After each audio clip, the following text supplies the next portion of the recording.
Saya Septiatina Nuraini dengan teman saya Fariha Umardi. Kami dari Prodi Pendidikan Bahasa dan Sastra Indonesia kelas A1 semester 2. Jadi di sini kami akan membahas tentang penggunaan tanda baca dalam penulisan. Nah, aku mau nanya nih sama kamu Fariha. Kamu tahu nggak sih pengertian tanda baca itu apa? Nah, jadi tanda baca ini digunakan dalam sistem ejaan seperti tanda titik, koma, titik dua, ketik, dan lain-lain.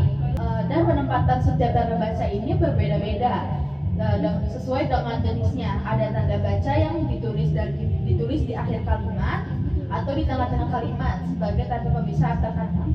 Nah, Septi, kamu tahu nggak sih apa itu fungsi dari penggunaan tanda baca? Penggunaan tanda baca ya. Jadi secara umum fungsi tanda baca itu ada 3.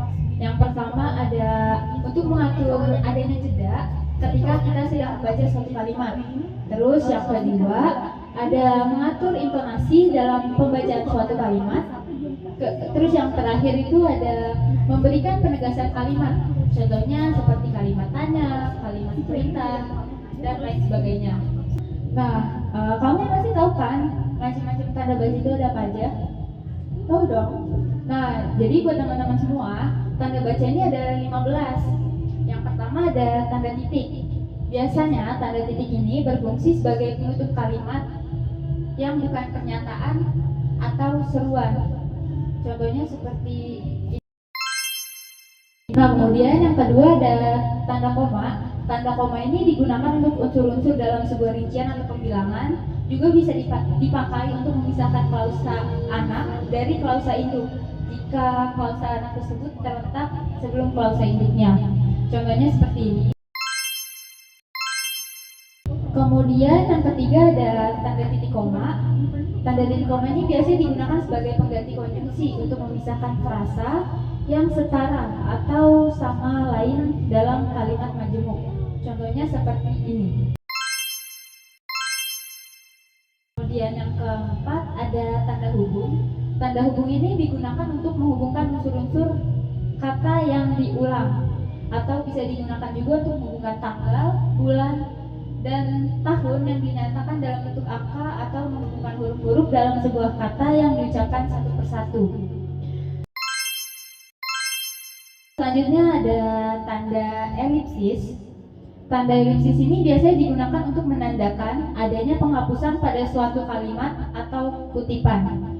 Juga bisa digunakan untuk menuliskan bagian dari percakapan yang tidak lengkap. Contohnya seperti ini. Jadi selanjutnya ada tanda tanya.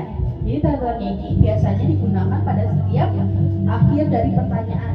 Contohnya seperti ini. Selanjutnya ada tanda kurung. Jadi tanda kurung ini digunakan untuk membatasi informasi tambahan atau penjelasan yang tidak termasuk dalam inti kalimat. Contohnya seperti ini. Selanjutnya ada tanda kurung siku. Jadi tanda kurung siku ini digunakan untuk memasukkan huruf, kata, atau kelompok kata sebagai tambahan atau koreksi pada akhir kalimat atau bagian kalimat yang ditulis oleh orang lain. Contohnya seperti ini. Selanjutnya ada tanda petik.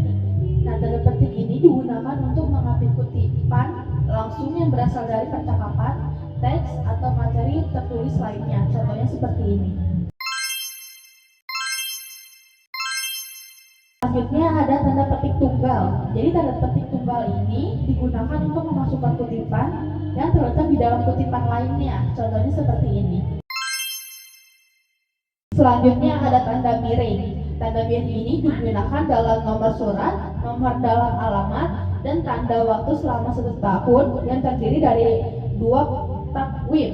Contohnya seperti ini.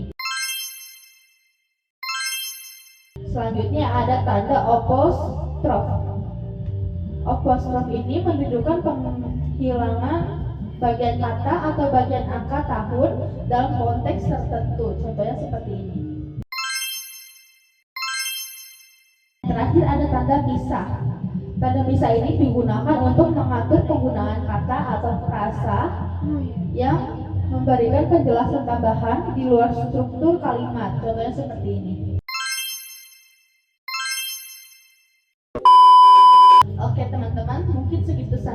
dapat kami jelaskan. Kurang lebihnya mohon maaf. Wassalamualaikum warahmatullahi wabarakatuh.